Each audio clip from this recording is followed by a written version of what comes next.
श्री शिवाय नमस्तुभ्यम। जय माता रानी। दोस्तों, आपके अपने चैनल धर्म साधना में आपका बहुत बहुत स्वागत है। माँ भगवती दुर्गा की कृपा आप और आपके पूरे परिवार पर सदा सर्वदा बनी रहे। दोस्तों, आज शिव महापुराण की कथा का 5वां दिन है और कल के अध्याय में हमने जाना कि किस दिन किस देवता की आराधना से किस फल की प्राप्ति होती है, किस वस्तु के दान करने से किस फल की प्राप्ति होती है, भस्म का क्या महत्व होता है, त्रिपुंड धारण करने का क्या महत्व होता है और त्रिपुंड धारण करने की विधि क्या होती है, शरीर के किन किन अंगों में त्रिपुंड धारण कर सकते हैं और त्रिपुंड धारण करने का मंत्र क्या होता है। ये संपूर्ण जानकारी हमने कल के अध्याय में जाना। और आप में से जिन भक्तों ने कल की कथा नहीं सुनी है, अगर वो इन सभी विषयों के बारे में जानना चाहते हैं तो कल वाली वीडियो जरूर एक बार देख लीजिए। और आज के अध्याय में हम जानेंगे रुद्राक्ष धारण करने की महिमा तथा उसके विविध भेदों का वर्णन। तो भगवान भोलेनाथ और माता पार्वती का मन में ध्यान करके और ओम नमः शिवाय इस मंत्र का उच्चारण करके कथा प्रारंभ करते हैं। सूत जी कहते हैं, हे महाप्राज्ञ महामते शिव रूप सौनक, अब मैं संक्षेप से रुद्राक्ष का महात्म्य बता रहा हूँ, सुनो। रुद्राक्ष शिव को बहुत ही प्रिय है, इसे परम पावन समझना चाहिए। रुद्राक्ष के दर्शन से, स्पर्श से तथा उस पर जप करने से वह समस्त पापों का अपहरण करने वाला माना गया है। मुने, पूर्व काल में परमात्मा शिव ने समस्त लोगों का उपकार करने के लिए देवी पार्वती के सामने रुद्राक्ष की महिमा का वर्णन किया था। भगवान शिव बोले, महेश्वरी शिवे, मैं तुम्हारे प्रेमवश भक्तों के हित की कामना से रुद्राक्ष की महिमा का वर्णन करता हूँ, तुम ध्यान पूर्वक सुनो। महेशानी, पूर्व काल की बात है, मैं मन को संयम में रखकर हजारों दिव्य वर्षों तक घोर तपस्या में लगा रहा। एक दिन सहसा मेरा मन क्षुब्ध हो उठा। हे परमेश्वरी, मैं संपूर्ण लोगों का उपकार करने वाला स्वतंत्र परमेश्वर हूँ। अतः उस समय मैंने लीलावश ही अपने दोनों नेत्र खोले। खोलते ही मेरे मनोहर नेत्रपुटों से कुछ जल की बूंदें गिरी और आंसू की उन बूंदों से वहां रुद्राक्ष नामक वृक्ष पैदा हो गया। भक्तों पर अनुग्रह करने के लिए वे अश्रुबिंदु स्थावर भाव को प्राप्त हो गए। वे रुद्राक्ष मैंने विष्णु भक्त को तथा चारों वर्णों के लोगों को बांट दिए। भूतल पर अपने प्रिय रुद्राक्षों को मैंने गौड़ देश में उत्पन्न किया। मथुरा, अयोध्या, लंका, मलयाचल, शह्यगिरी, काशी तथा अन्य देशों में भी उनके अंकुर उगाए। वे उत्तम रुद्राक्ष असह्य पाप समूहों का भेदन करने वाले तथा श्रुतियों के भी प्रेरक हैं। मेरी आज्ञा से वे ब्राह्मण, क्षत्रिय, वैश्य और शूद्र जाति के भेद से इस भूतल पर प्रकट हुए। रुद्राक्षों की ही जाति के शुभाक्ष भी हैं। उन ब्राह्मण आदि जाति वाले रुद्राक्षों के वर्ण श्वेत, रक्त, पीत तथा कृष्ण जानने चाहिए। मनुष्यों को चाहिए कि वे क्रमशः वर्ण के अनुसार अपनी जाति का ही रुद्राक्ष धारण करें। भोग और मोक्ष की इच्छा रखने वाले चारों वर्णों के लोगों और विशेषतः शिव भक्तों को शिव पार्वती की प्रसन्नता के लिए रुद्राक्ष के फलों को अवश्य धारण करना चाहिए। आंवले के फल के बराबर जो रुद्राक्ष हो वह श्रेष्ठ बताया गया है। जो बेर के फल के बराबर हो उसे मध्यम श्रेणी का कहा गया है और जो चने के बराबर हो उसकी गणना निम्न कोटि में की गई है। अब इसकी उत्तमता को परखने की यह दूसरी उत्तम प्रक्रिया बताई जाती है। इसे बताने का उद्देश्य है भक्तों की हित कामना। हे पार्वती, तुम भली भांति प्रेम पूर्वक इस विषय को सुनो। हे महेश्वरी, जो रुद्राक्ष बेर के फल के बराबर होता है वह उतना छोटा होने पर भी लोक में उत्तम फल देने वाला तथा सुख सौभाग्य की वृद्धि करने वाला होता है। और जो रुद्राक्ष आंवले के फल के बराबर होता है वह समस्त अरिष्टों का विनाश करने वाला होता है तथा जो गुंजा फल के समान बहुत छोटा होता है वह संपूर्ण मनोरथों और फलों की सिद्धि करने वाला होता है। रुद्राक्ष जैसे जैसे छोटा होता है वैसे वैसे ही अधिक फल देने वाला होता है। एक एक बड़े रुद्राक्ष से एक एक छोटे रुद्राक्ष को विद्वानों ने 10 गुना अधिक फल देने वाला बताया है। पापों का नाश करने के लिए रुद्राक्ष धारण करना आवश्यक बताया गया है। रुद्राक्ष की महिमा बताते हुए भगवान शिव कहते हैं कि वह निश्चय ही संपूर्ण अभिष्ट मनोरथों का साधक होता है, अतः अवश्य ही रुद्राक्ष धारण करना चाहिए। हे परमेश्वरी, लोक में मंगलमय रुद्राक्ष जैसा फल देने वाला देखा जाता है वैसी फलदायिनी दूसरी कोई माला नहीं दिखाई देती। हे देवी, समान आकार प्रकार वाले चिकने, मजबूत, स्थूल, कंटक युक्त, उभरे हुए छोटे छोटे दानों वाले और सुंदर रुद्राक्ष अभिलषित पदार्थों के दाता तथा सदैव भोग और मोक्ष देने वाले होते हैं। और जिस रुद्राक्ष को कीड़ों ने दूषित कर दिया हो, जो टूटा फूटा हो, जिसमें उभरे हुए दाने न हो, जो व्रण युक्त हो तथा जो पूरा पूरा गोल न हो, इन 5 प्रकार के रुद्राक्षों को त्याग देना चाहिए। जिस रुद्राक्ष में अपने आप ही डोरा पिरोने के योग्य छिद्र हो गया हो वही उत्तम माना गया है। और जिस रुद्राक्ष में मनुष्य के प्रयत्न से छेद किया गया हो वह मध्यम श्रेणी का होता है। रुद्राक्ष धारण करना बड़े बड़े पातकों का नाश करने वाला माना गया है। इस जगत में 1100 रुद्राक्ष धारण करके मनुष्य जिस फल को प्राप्त करता है उसका वर्णन सैकड़ों वर्षों में भी नहीं किया जा सकता। भगवान शिव आगे कहते हैं, भक्तिमान पुरुष 550 रुद्राक्ष के दानों का सुंदर मुकुट बना ले और उसे सिर पर धारण करे। 360 दानों को लंबे सूत्र में पिरोकर एक हार बना ले और वैसे वैसे 3 हार बनाकर भक्ति परायण पुरुष उनका यज्ञोपवीत तैयार करे और उसे यथास्थान धारण किए रहे। इसके बाद किस अंग में कितने रुद्राक्ष धारण करने चाहिए यह बताकर सूत जी बोले, महर्षियों, सिर पर ईशान मंत्र से, कानों में तत्पुरुष मंत्र से तथा गले में और हृदय में अघोर मंत्र से रुद्राक्ष धारण करना चाहिए। विद्वान पुरुष दोनों हाथों में अघोर बीज मंत्र से रुद्राक्ष धारण करें और उदर पर वामदेव मंत्र से 15 रुद्राक्षों द्वारा गुथी हुई माला धारण करें अथवा अंगों सहित प्रणव का 5 बार जप करके रुद्राक्ष की 3, 5 या 7 मालाएं धारण करें। उसके मूल मंत्र नमः शिवाय से ही समस्त रुद्राक्षों को धारण करें। रुद्राक्षधारी पुरुष अपने खान पान में मदिरा, मांस, लहसुन, प्याज, सहीजन और लिसोड़ा आदि को त्याग दे। हे गिरिराज नंदिनी उमे, श्वेत रुद्राक्ष केवल ब्राह्मणों को ही धारण करना चाहिए और गहरे लाल रंग का रुद्राक्ष क्षत्रियों के लिए हितकर बताया गया है। वैश्यों के लिए प्रतिदिन बारंबार पीले रुद्राक्षों को धारण करना आवश्यक है और शूद्रों को काले रंग का रुद्राक्ष धारण करना चाहिए। यह वेदोक्त मार्ग है। ब्रह्मचारी, वानप्रस्थ, गृहस्थ और सन्यासी सबको नियम पूर्वक रुद्राक्ष धारण करना उचित है। इसे धारण करने का सौभाग्य बड़े पुण्य से प्राप्त होता है। हे उमे, पहले आंवले के बराबर और फिर उससे भी छोटे रुद्राक्ष धारण करें। जो रोगी हो, जिनमें दाने न हो, जिन्हें कीड़ों ने खा लिया हो और जिनमें पिरोने योग्य छेद न हो, ऐसे रुद्राक्ष मंगल की कामना करने वाले पुरुषों को नहीं धारण करने चाहिए। रुद्राक्ष मेरा मंगलमय लिंग विग्रह है। यह अंततो गत्वा चने के बराबर लघुतर होता है और सूक्ष्म यानी कि छोटे रुद्राक्ष को ही सदा प्रशस्त माना गया है। सभी आश्रमों, समस्त वर्णों, स्त्रियों और शूद्रों को भी भगवान शिव की आज्ञा के अनुसार सदैव रुद्राक्ष धारण करना चाहिए। यतियों के लिए प्रणव के उच्चारण पूर्वक रुद्राक्ष धारण का विधान है। जिसके ललाट में त्रिपुंड लगा हो और सभी अंग रुद्राक्ष से विभूषित हो तथा जो मृत्युंजय मंत्र का जप कर रहा हो, उसका दर्शन करने से साक्षात रुद्र के दर्शन का फल प्राप्त होता है। हे पार्वती, रुद्राक्ष अनेकों प्रकार के बताए गए हैं। मैं उनके भेदों का वर्णन करता हूँ। वे भेद भोग और मोक्ष रूप फल देने वाले होते हैं। हे पार्वती, तुम उत्तम भक्ति भाव से उनका परिचय सुनो। एक मुख वाला रुद्राक्ष साक्षात शिव का स्वरूप है। वह भोग और मोक्ष रूपी फल प्रदान करता है। जहाँ रुद्राक्ष की पूजा होती है वहाँ से लक्ष्मी दूर नहीं जाती हैं। उस स्थान के सारे उपद्रव नष्ट हो जाते हैं तथा वहाँ रहने वाले लोगों की संपूर्ण कामनाएं पूर्ण होती हैं। 2 मुख वाला रुद्राक्ष देव देवेश्वर कहा गया है। वह संपूर्ण कामनाओं और फलों को देने वाला है। 3 मुख वाला रुद्राक्ष सदा साक्षात साधन का फल देने वाला है। उसके प्रभाव से सारी विद्याएं प्रतिष्ठित होती हैं। 4 मुख वाला रुद्राक्ष साक्षात ब्रह्मा का रूप है। वह दर्शन और स्पर्श से शीघ्र ही धर्म, अर्थ, काम और मोक्ष इन चारों पुरुषार्थों को देने वाला है। 5 मुख वाला रुद्राक्ष साक्षात कालाग्नि रुद्र रूप है। वह सब कुछ करने में समर्थ है, सबको मुक्ति देने वाला तथा संपूर्ण मनोवांछित फल प्रदान करने वाला है। 5 मुख रुद्राक्ष समस्त पापों को दूर कर देता है। 6 मुखों वाला रुद्राक्ष कार्तिकेय का स्वरूप है। यदि दाहिनी बाह में उसे धारण किया जाए तो धारण करने वाला मनुष्य ब्रह्म हत्या आदि पापों से मुक्त हो जाता है, इसमें संशय नहीं है। हे महेश्वरी, 7 मुख वाला रुद्राक्ष अनंग स्वरूप और अनंग नाम से ही प्रसिद्ध है। देवेशी, उसको धारण करने से दरिद्र भी ऐश्वर्यशाली हो जाता है। 8 मुख वाला रुद्राक्ष अष्टमूर्ति भैरव रूप है। उसको धारण करने से मनुष्य पूर्णायु होता है और मृत्यु के पश्चात शूलधारी शंकर हो जाता है। 9 मुख वाले रुद्राक्ष को भैरव तथा कपिल मुनि का प्रतीक माना गया है अथवा 9 रूप धारण करने वाली महेश्वरी दुर्गा उसकी अधिष्ठात्री देवी मानी गई है। जो मनुष्य भक्ति पारायण हो अपने बाएं हाथ में नवमुख रुद्राक्ष को धारण करता है वह निश्चय ही मेरे समान सर्वेश्वर हो जाता है, इसमें संशय नहीं है। हे महेश्वरी, 10 मुख वाला रुद्राक्ष साक्षात भगवान विष्णु का रूप है। हे देवेशी, उसको धारण करने से मनुष्य की संपूर्ण कामनाएं पूर्ण हो जाती है। परमेश्वरी, 11 मुख वाला जो रुद्राक्ष होता है वह रुद्र रूप है। उसको धारण करने से मनुष्य सर्वत्र विजयी होता है। और 12 मुख वाले रुद्राक्ष को केश प्रदेश में धारण करे। उसके धारण करने से मानो मस्तक पर 12 आदित्य विराजमान हो जाते हैं। 13 मुख वाला रुद्राक्ष विश्व देवों का स्वरूप है। उसको धारण करके मनुष्य संपूर्ण अभीष्टों को पाता तथा सौभाग्य और मंगल लाभ करता है। 14 मुख वाला जो रुद्राक्ष होता है वह परम शिव रूप है।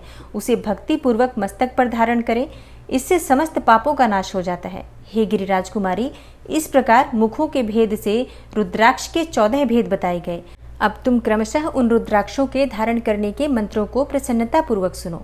पहला है ओम ह्रीम नमः, दूसरा ओम नमः, तीसरा ओम क्लीम नमः, चौथा ओम ह्रीम नमः, पांचवा ओम ह्रीम नमः, छठा ओम ह्रीम हूम नमः, सातवां है ओम हूम नमः, आठवां ओम हूम नमः, नौवां है ओम ह्रीम हूम नमः, 10वां है ओम ह्रीम नमः, 11वां ओम ह्रीम हूम नमः, 12वां है ओम क्रौम छौम रौम नमः और 13वां है ओम ह्रीम नमः, 14वां है ओम नमः। इन 14 मंत्रों द्वारा क्रमशः 1 से लेकर 14 मुख वाले रुद्राक्ष को धारण करने का विधान है।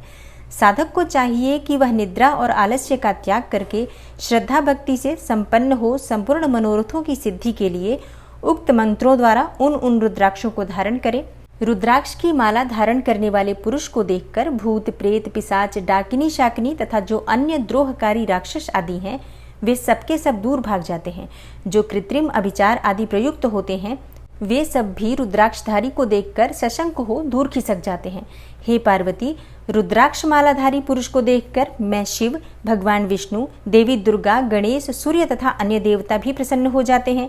हे महेश्वरी, इस प्रकार रुद्राक्ष की महिमा को जानकर धर्म की वृद्धि के लिए भक्ति पूर्वक पूर्वोक्त मंत्रों द्वारा विधिवत उसे धारण करना चाहिए।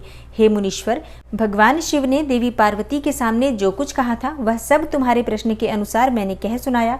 हे मुनीश्वरों, मैंने तुम्हारे समक्ष इस विद्वेश्वर संहिता का वर्णन किया है। यह संहिता संपूर्ण सिद्धियों को देने वाली तथा भगवान शिव की आज्ञा से नित्य मोक्ष प्रदान करने वाली है।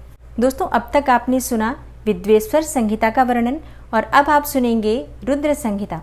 रुद्र संहिता के प्रथम अध्याय में ऋषियों के प्रश्न के उत्तर में नारद ब्रह्म संवाद की अवतारणा करते हुए सूत जी का उन्हें नारद मोह का प्रसंग सुनाना और काम विजय के गर्व से युक्त हुए नारद का शिव, ब्रह्मा तथा विष्णु के पास जाकर अपने तप का प्रभाव बताना। जो विश्व की उत्पत्ति, स्थिति और लय आदि के एकमात्र कारण हैं, गौरी गिरिराज कुमारी उमा के पति हैं, तत्वज्ञ हैं, जिनकी कीर्ति का कहीं अंत नहीं है, जो माया के आश्रय होकर भी उससे अत्यंत दूर हैं तथा जिनका स्वरूप अचिंत्य है, उन विमल बोध स्वरूप भगवान शिव को मैं प्रणाम करता हूँ। मैं स्वभाव से ही उन अनादि शांत स्वरूप एकमात्र पुरुषोत्तम शिव की वंदना करता हूँ, जो अपनी माया से इस संपूर्ण विश्व की सृष्टि करके आकाश की भांति इसके भीतर और बाहर भी स्थित है। जैसे लोहा चुंबक से आकृष्ट होकर उसके पास ही लटका रहता है, उसी प्रकार ये सारा जगत सदा सब ओर और जिसके आसपास ही भ्रमण करते हैं। जिन्होंने अपने से ही इस प्रपंच को रचने की विधि बताई थी, जो सबके भीतर अंतर्यामी रूप से विराजमान है तथा जिनका अपना स्वरूप अत्यंत गूढ़ है, उन भगवान शिव की मैं सादर वंदना करता हूँ। व्यास जी कहते हैं, जगत के पिता भगवान शिव, जगन्माता कल्याणमयी पार्वती तथा उनके पुत्र गणेश को नमस्कार करके हम इस पुराण का वर्णन करते हैं। एक समय की बात है, नैमिषारण्य में निवास करने वाले शौनक आदि सभी मुनियों ने उत्तम भक्तिभाव के साथ सूत जी से पूछा। ऋषि बोले, महाभाग सूत जी, विद्वेश्वर संहिता की जो साध्य साधन खंड नाम वाली शुभ एवं उत्तम कथा है, उसे हम लोगों ने सुन लिया। उसका आदि भाग बहुत ही रमणीय है तथा वह शिव भक्तों पर भगवान शिव का वात्सल्य स्नेह प्रकट करने वाली है। हे विद्वान, अब आप भगवान शिव के परम उत्तम स्वरूप का वर्णन कीजिए, साथ ही शिव और पार्वती के दिव्य चरित्रों का पूर्ण रूप से श्रवण कराइए। हम पूछते हैं कि निर्गुण महेश्वर लोक में सगुण रूप कैसे धारण करते हैं। हम सब लोग विचार करने पर भी शिव के तत्व को नहीं समझ पाते। सृष्टि के पहले भगवान शिव किस प्रकार अपने स्वरूप से स्थित होते हैं, फिर सृष्टि के मध्य काल में वे भगवान किस तरह क्रीड़ा करते हुए सम्यक व्यवहार बर्ताव करते हैं और सृष्टि कल्प का अंत होने पर वे महेश्वर देव किस रूप में स्थित रहते हैं और लोक कल्याणकारी शंकर कैसे प्रसन्न होते हैं और प्रसन्न हुए महेश्वर अपने भक्तों तथा दूसरों को कौन सा उत्तम फल प्रदान करते हैं, यह सब आप हमसे कहिए। हमने सुना है कि भगवान शिव शीघ्र प्रसन्न हो जाते हैं। वे महान दयालु हैं, इसलिए अपने भक्तों का कष्ट नहीं देख सकते। ब्रह्मा, विष्णु और महेश ये तीन देवता शिव के ही अंग से उत्पन्न हुए हैं। उनके प्राकट्य की कथा तथा उनके विषय चरित्रों का वर्णन कीजिए। हे प्रभु, आप देवी उमा के आविर्भाव और विवाह की भी कथा कहिए और विशेषकर उनके गृहस्थ धर्म का और अन्य लीलाओं का भी वर्णन कीजिए। निष्पाप सूत जी, हमारे प्रश्न के उत्तर में आपको ये सब तथा दूसरी बातें भी अवश्य कहनी चाहिए। तब सूत जी ने कहा, हे मुनीश्वरों, आप लोगों ने बड़ी ही उत्तम बात पूछी है। भगवान सदाशिव की कथा में आप लोगों की जो आंतरिक निष्ठा हुई है, इसके लिए आप धन्यवाद के पात्र हैं। ब्राह्मणों, भगवान शंकर का गुणानुवाद सात्विक, राजस और तामस तीनों ही प्रकृति के मनुष्यों को सदा आनंद प्रदान करने वाला है। पशुओं की हिंसा करने वाले निष्ठुर कसाई के सिवा दूसरा कौन पुरुष उस गुणानुवाद को सुनने से उब सकता है, जिनके मन में कोई तृष्णा नहीं है।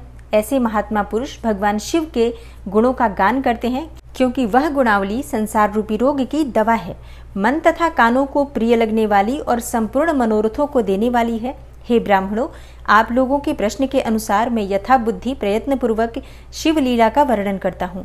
आप आदर पूर्वक सुने। जैसे आप लोग पूछ रहे हैं, उसी प्रकार देवर्षि नारद जी ने शिव रूपी भगवान विष्णु से प्रेरित होकर अपने पिता से पूछा था। अपने पुत्र नारद का प्रश्न सुनकर शिव भक्त ब्रह्मा जी का चित्त प्रसन्न हो गया था और वे उन मुनि शिरोमणि को हर्ष प्रदान करते हुए प्रेम पूर्वक भगवान शिव के यश का गान करने लगे।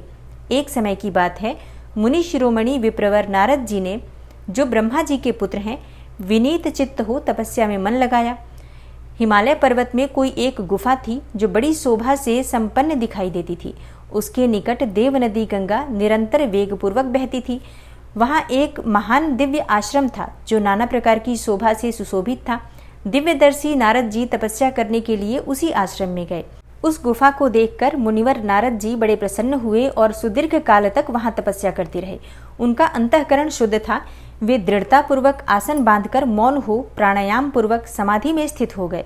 हे ब्राह्मणों, उन्होंने वह समाधि लगाई जिसमें ब्रह्म का साक्षात्कार कराने वाला अहम ब्रह्मास्मि, मैं ब्रह्म हूँ, यह विज्ञान प्रकट होता है। मुनिवर नारद जी जब इस प्रकार तपस्या करने लगे, उस समय यह समाचार पाकर देवराज इंद्र कांप उठे और वे मानसिक संताप से विह्वल हो गए। ये नारद मुनि मेरा राज्य लेना चाहते हैं। मन ही मन ऐसा सोचकर इंद्र ने उनकी तपस्या में विघ्न डालने के लिए प्रयत्न करने की इच्छा की। उस समय देवराज ने अपने मन से कामदेव का स्मरण किया और स्मरण करते ही कामदेव आ गए। महेंद्र ने उन्हें नारद जी के तपस्या में विघ्न डालने का आदेश दिया। यह आज्ञा पाकर कामदेव वसंत को साथ ले बड़े गर्व से उस स्थान पर गए और अपना उपाय करने लगे। उन्होंने वहां शीघ्र ही अपनी सारी कलाएं रच डाली। वसंत ने भी मदमत्त होकर अपना प्रभाव अनेक प्रकार से प्रकट किया। मुनिवरों, कामदेव और वसंत के अथक प्रयत्न करने पर भी नारद मुनि के चित्त में विकार उत्पन्न नहीं हुआ। महादेव जी के अनुग्रह से उन दोनों का गर्व चूर्ण हो गया। शौनक आदि महर्षियों, ऐसा होने में जो कारण था उसे आदर पूर्वक सुनो। महादेव जी की कृपा से ही नारद मुनि पर कामदेव का कोई प्रभाव नहीं पड़ा। पहले उसी आश्रम में कामशत्रु भगवान शिव ने उत्तम तपस्या की थी और वहीं उन्होंने मुनियों की तपस्या का नाश करने वाले कामदेव को शीघ्र ही भस्म कर डाला था। उस समय रति ने कामदेव को पुनः जीवित करने के लिए देवताओं से प्रार्थना की। तब देवताओं ने समस्त लोकों का कल्याण करने वाले भगवान शंकर से याचना की। उनके याचना करने पर वे बोले, देवताओं, कुछ समय व्यतीत होने के बाद कामदेव जीवित तो हो जाएंगे, परंतु यहाँ उनका कोई उपाय नहीं चल सकेगा। अमरगण यहाँ खड़े होकर लोग चारों ओर जितनी दूर तक की भूमि को नेत्र से देख पाते हैं, वहां तक कामदेव के बाणों का प्रभाव नहीं चल सकेगा, इसमें संशय नहीं है। भगवान शंकर की इस उक्ति के अनुसार उस समय वहां नारद जी के प्रति कामदेव का निजी प्रभाव मिथ्या सिद्ध हुआ। वे शीघ्र ही स्वर्गलोक में इंद्र के पास लौट गए। वहां कामदेव ने अपना सारा वृतांत और मुनि का प्रभाव कह सुनाया। तत्पश्चात इंद्र की आज्ञा से वे वसंत के साथ अपने स्थान को लौट गए। उस समय देवराज इंद्र को बड़ा ही विस्मय हुआ। उन्होंने नारद जी की भूरी भूरी प्रशंसा की, परंतु शिव की माया से मोहित होने के कारण वे उस पूर्व वृतांत को स्मरण न कर सके।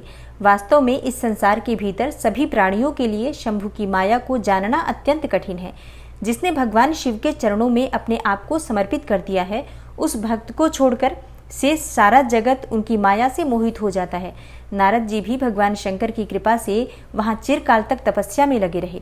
जब उन्होंने अपनी तपस्या को पूर्ण हुई समझा, तब वे मुनि उससे विरत हुए और कामदेव पर मेरी विजय हुई ऐसा मानकर उन मुनीश्वर के मन में व्यर्थ ही गर्व हो गया। भगवान शिव की माया से मोहित होने के कारण उन्हें यथार्थ बात का ज्ञान नहीं रहा। वे यह नहीं समझ सके कि कामदेव के पराजित होने में भगवान शंकर का प्रभाव ही कारण है। उस माया से अत्यंत मोहित हो मुनि शिरोमणि नारद अपना काम विजय संबंधी वृतांत बताने के लिए तुरंत ही कैलाश पर्वत पर गए। उस समय वे विजय के मद से उन्मत्त हो रहे थे। वहां रुद्रदेव को नमस्कार करके गर्व से भरे हुए मुनि ने अपने आप को महात्मा मानकर तथा अपने ही प्रभाव से कामदेव पर अपनी विजय हुई समझकर उनसे सारा वृतांत कह सुनाया। यह सब सुनकर भक्तवत्सल भगवान शंकर ने नारद जी से, जो अपनी शिव की ही माया से मोहित होने के कारण काम विजय के यथार्थ कारण को नहीं जानते थे और अपने विवेक को खो बैठे थे, कहा। रुद्र बोले, तात नारद, तुम बड़े विद्वान हो, धन्यवाद के पात्र हो, परंतु मेरी यह बात ध्यान देकर सुनो। अब से फिर कभी ऐसी बात कहीं भी न कहना, विशेषतः भगवान विष्णु के सामने इसकी चर्चा कदापि न करना। तुमने मुझसे अपना जो वृतांत बताया है उसे पूछने पर भी दूसरों के सामने मत कहना। यह सिद्धि संबंधी वृतांत सर्वथा गुप्त रखने योग्य है, इसे कभी किसी पर प्रकट नहीं करना चाहिए।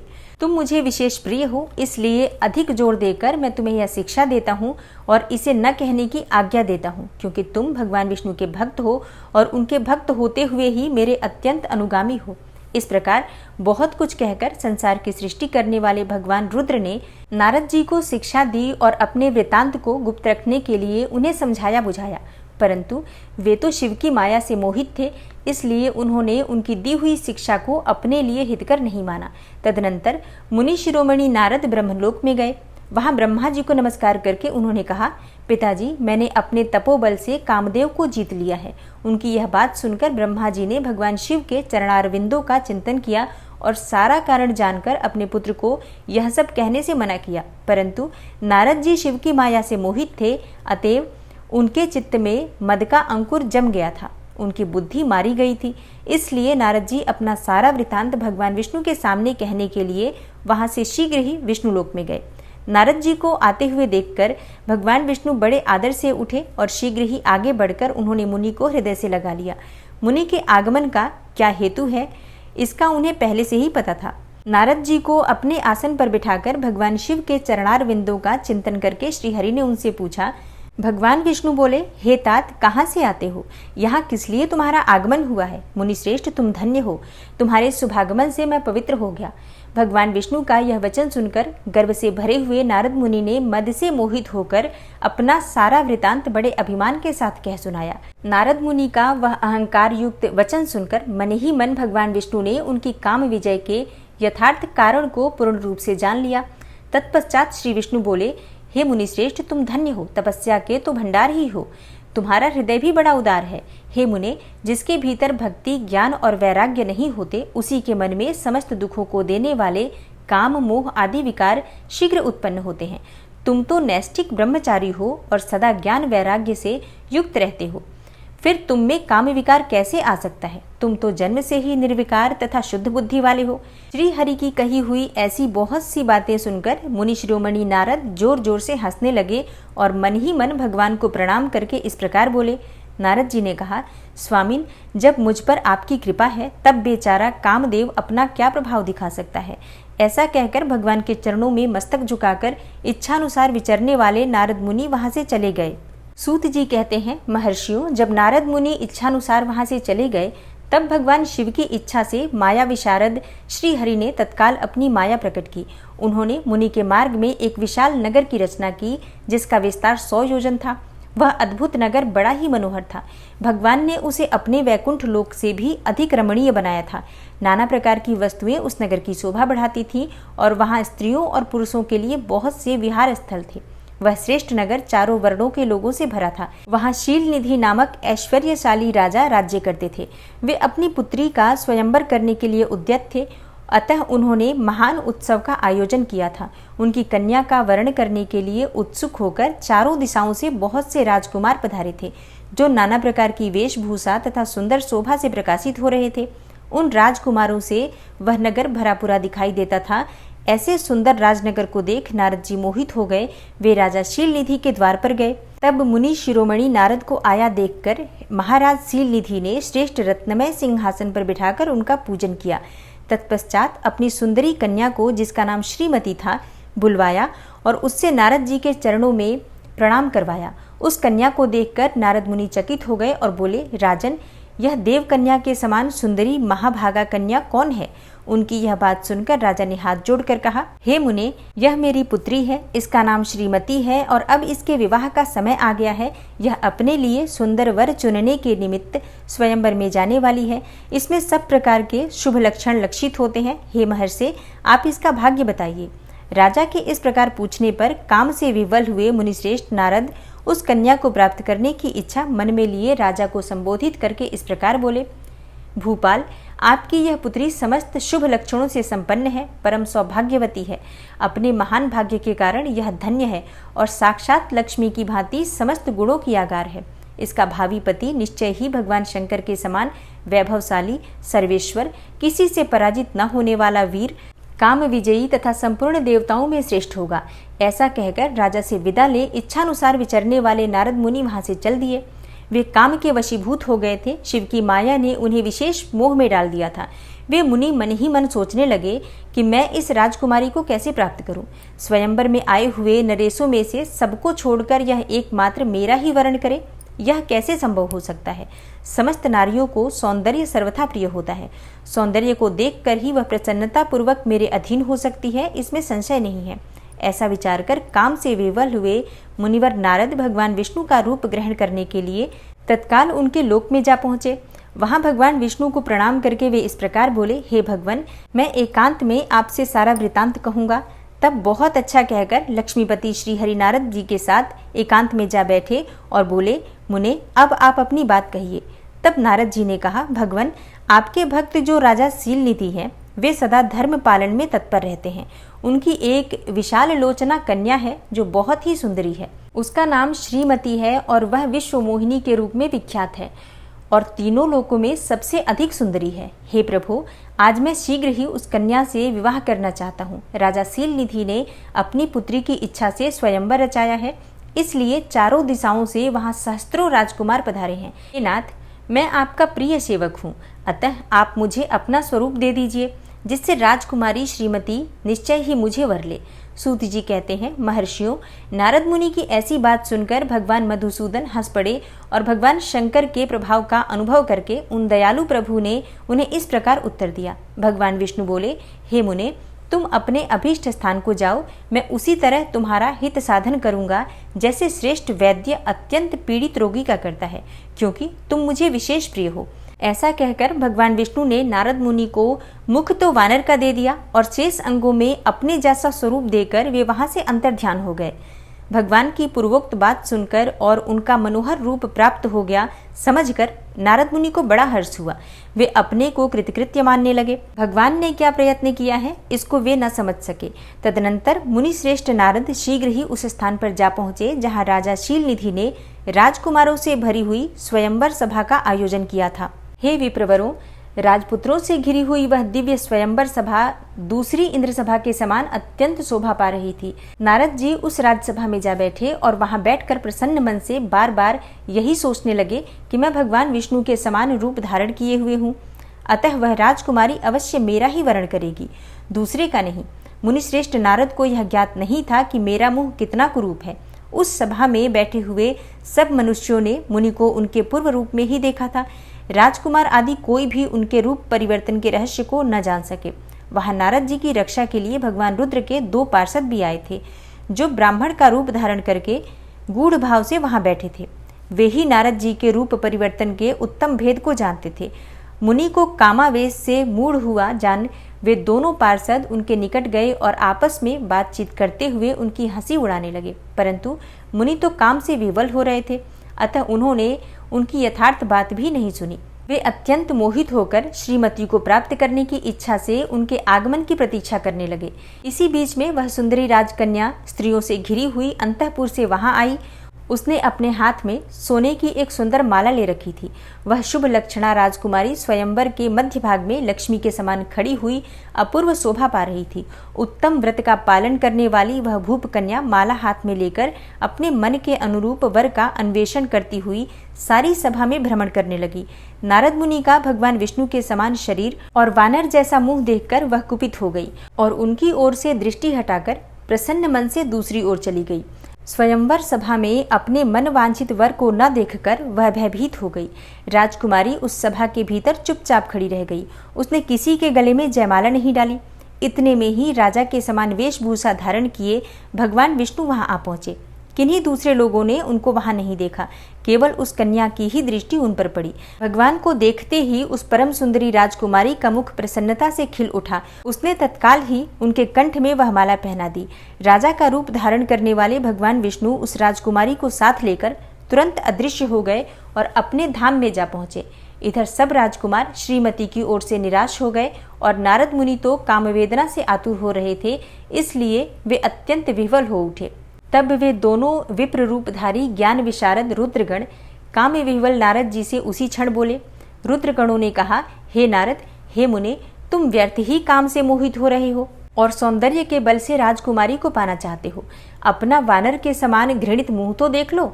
सूत जी कहते हैं, महर्षियों, उन रुद्रगणों का यह वचन सुनकर नारद जी को बड़ा विस्मय हुआ। वे शिव की माया से मोहित थे। उन्होंने दर्पण में अपना मुंह देखा।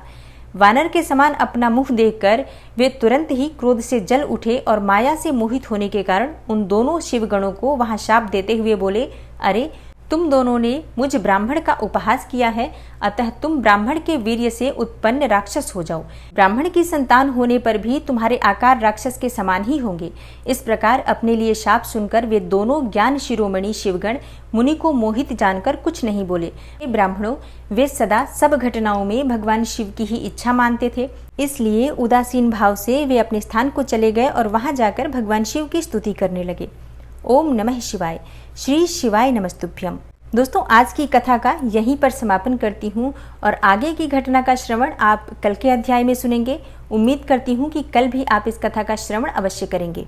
और शिव पुराण की कथा अगर आपको पसंद आ रही है तो वीडियो को लाइक ज़रूर कीजिए और शेयर भी ज़रूर कीजिए। जितने शिव भक्तों तक आप सावन मास में इस कथा का प्रचार प्रसार करेंगे, उतना ही अधिक भगवान शिव की कृपा प्राप्त होगी।